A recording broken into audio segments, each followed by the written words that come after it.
What it do?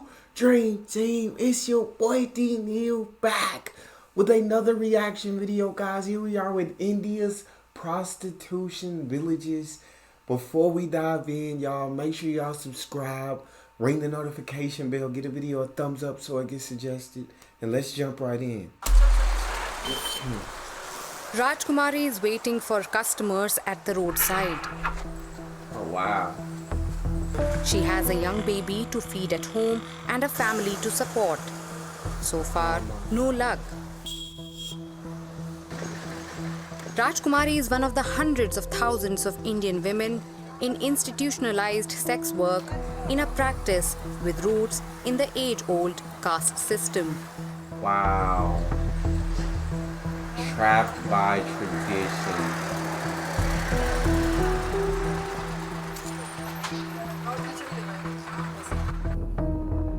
Just 3 hours away from India's capital, New Delhi, is a starkly different world. I'm traveling to a cluster of villages known for sex work. Wow. This is Ghegoli, a village in the district of Alwar in the state of Rajasthan. It's like me, I have nothing against sex workers. If you choose to do that, 100% all power to you. But I hate it, and it hurts me to see like someone who truly doesn't want to, but they have to in order to feed their family, in order to survive, in order to get by. Like, it's painful. It's painful because I know they truly don't want to do that. I know truly deep inside that they would rather do so much other things. But that's I guess that's these villages, or that's what they know, or that's tradition, or that's their life, whether they're trapped or stuck, or it hurts. It hurts. Like I said, if you want to, all power to you. But if that's something you truly don't want to do, but you have to do it in order to survive, it's painful. Here, I meet Ankita, who is a sex worker. At her request, we have changed her name. She says she is of legal age, but doesn't look it. Ankita is getting ready for a client. She looks 16. Her clients include men from nearby villages, truck drivers or migrant workers that pass through on the highways, and young men with disposable incomes. She joined the profession 3 years ago and says it was by choice, as it enables her to support her family. I know from my father that my aunt also worked like this. I got into this field due to poverty. How much are you earning at the moment? About 60 to 70,000 rupees per month, around 750 euros. Apart from me, no one in my family can find work. That's about 750 euros a month? Wow.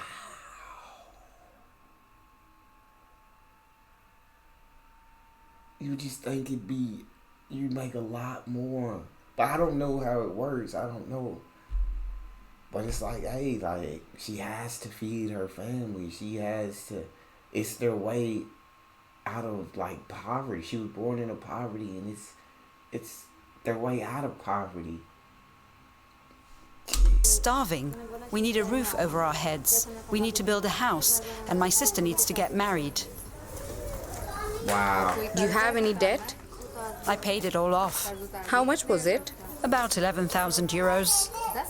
Oh, that's a lot. Did you pay that back? Yes, everything.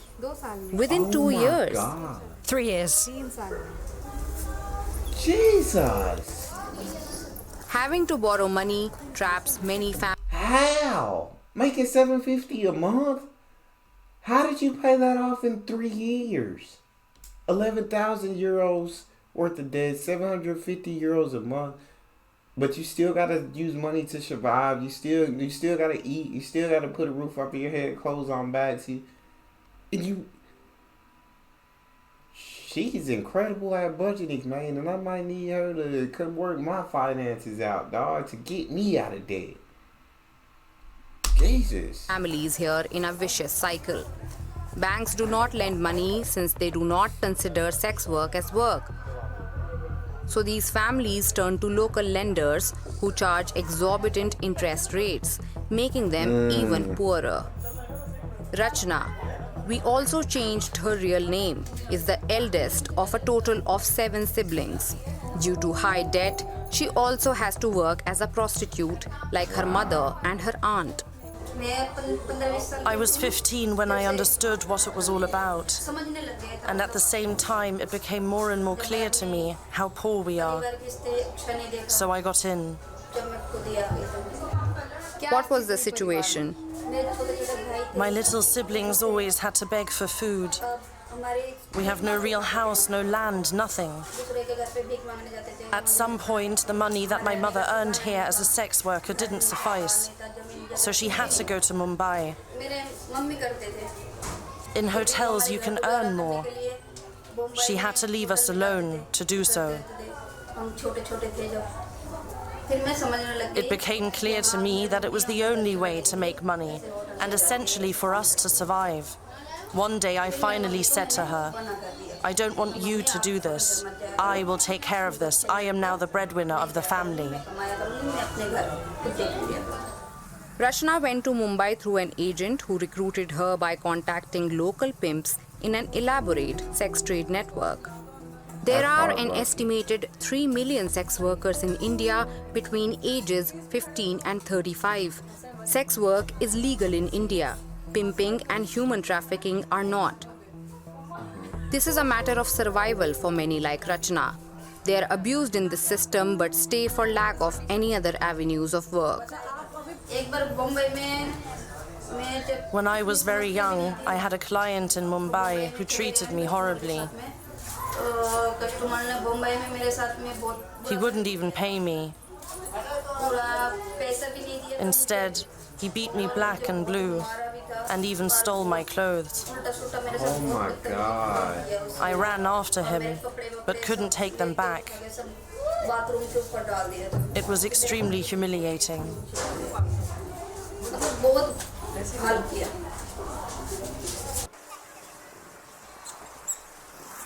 This is legit heartbreaking to watch. Like,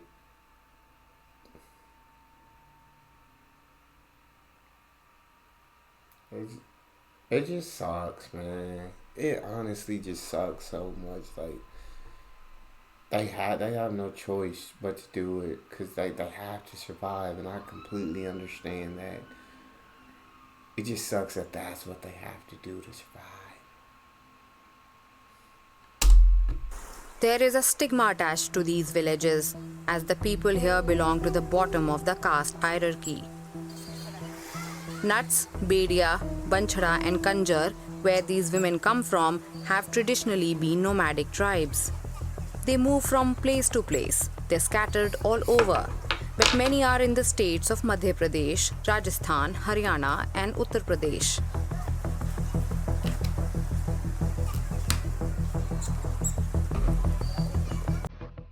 Before the women were driven into sex work, these ethnic groups worked mainly as performers, dancers, jugglers, acrobats, and magicians. Because of their work and way of life, the British colonial power viewed these ethnic groups as a threat. In 1871, they were criminalized under the Criminal Tribes Act, which was only repealed at the time of India's independence. Effing insane. Stereotypes about these tribes still persist in society and makes it almost impossible for them to start other professions or means of livelihood.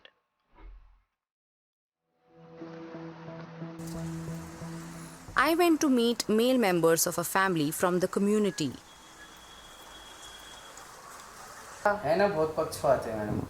There's a lot of discrimination. No one wants to give us decent jobs. That would mean we could climb up and out of our misery. People don't want that, so there's no change.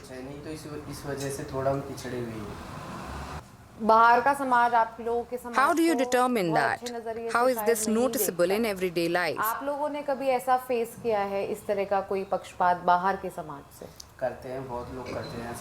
They won't even stand or walk next to us because we belong to a low caste. They tell us to go away. I legit hate that so much. Because that's just crap, bro. Like, we're all humans. Like, we all live on this earth, and just because you may have more than me doesn't make you better than me. You know what I'm saying? That's just trash, bro. Like, they're not the people who are low caste. Like, people who judge people on what they have, who hold people down, not allowing them the opportunity to even try to come up, who look down on others. That's low caste. That's bull crap, dog. Like, that's so sad, and it's frustrating that the world works like this. Not just in India, but like all over the world. You have your upper class and your lower class, and people who are looked down upon, and it's sickening that you would look down on someone just because you have more than them, just because they were born into poverty. That's ridiculous. That you wouldn't want to help someone if you have the ability to help, but you choose to look down on someone and call them trash and not even look at them, not even walk by them, tell them to get away from you. Like, where's your humanity, dog? Where's your humanity? But it's getting better as more and more of us push to go to school. I love that. I love that. Otherwise, they wouldn't let us come near their homes. In school, nobody would sit next to me. I wouldn't even show my ID card, fearing retaliation and humiliation because of our caste. Some children here don't know who their father is. Of course, the mother's customers don't give names. But this is a problem, because in many places you can only be officially registered with your father's name. So these kids fall through the cracks. Wow. But women have been able to challenge some gender roles by becoming the primary breadwinner. Those who make money are strong. Our women are strong. They support the family. They call the shots.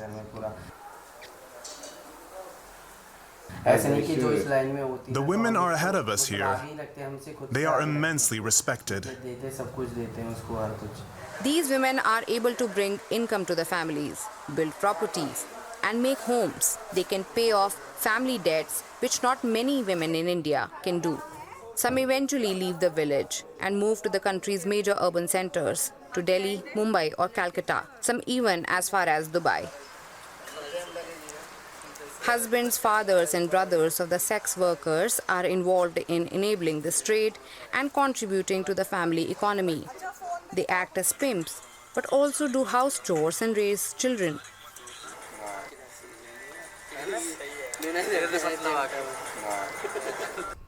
But there are women who are completely on their own. This can be difficult, especially when they get older. Snehlata only had one daughter who also worked as a sex worker. Then she died, probably from a sexually transmitted disease. I don't have any other kids. She died. She got very ill. Most of the women we spoke to would like to move on from this life. Ankita dreams of marriage when she is done helping her family. Rachna does everything to give her child a decent education, which she hopes would weigh her way to freedom.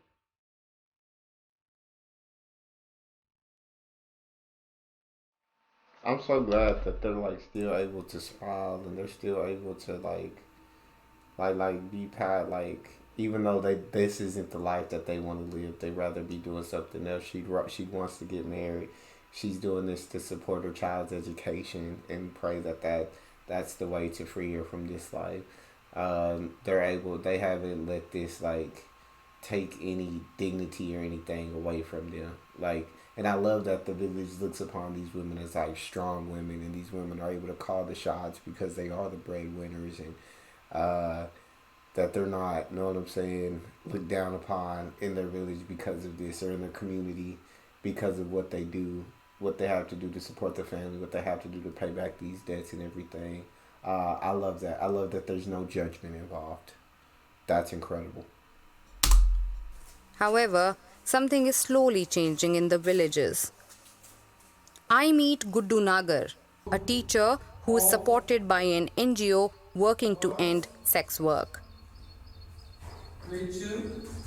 Today's lesson is about grammar.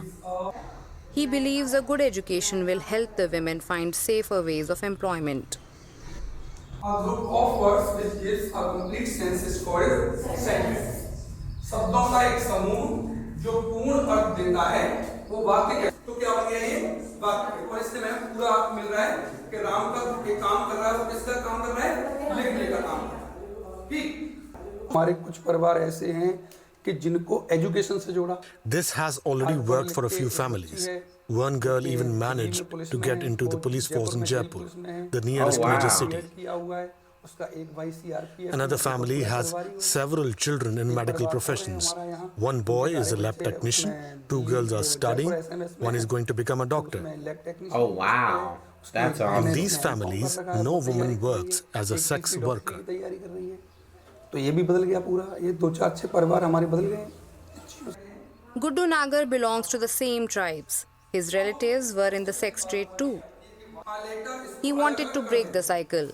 He started by teaching himself to read and write, and then his relatives. Subject, verb, object. इसको सही क्रम में लगाया हमने. Migrate cast मतलब अभी यहाँ रहे कुछ दिन के लिए वहाँ काम किया. Our nomadic way of life was one of the reasons it was too difficult for us to escape our misery. I have 4 brothers, none of whom went to school, and some of my sisters are still illiterate. I was lucky. After I had taught myself a few things, a social worker from an NGO helped me.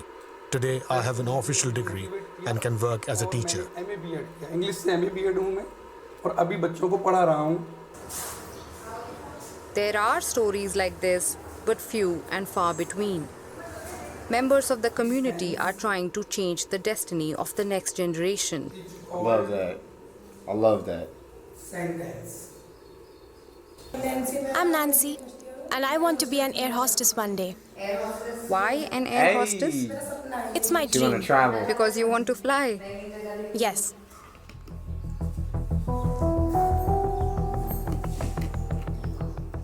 A desperate hope is simmering that through education and knowing their rights, these women can leave the shackles of the past. I hope that they can, man. I truly hope so. It makes me smile to know that, right?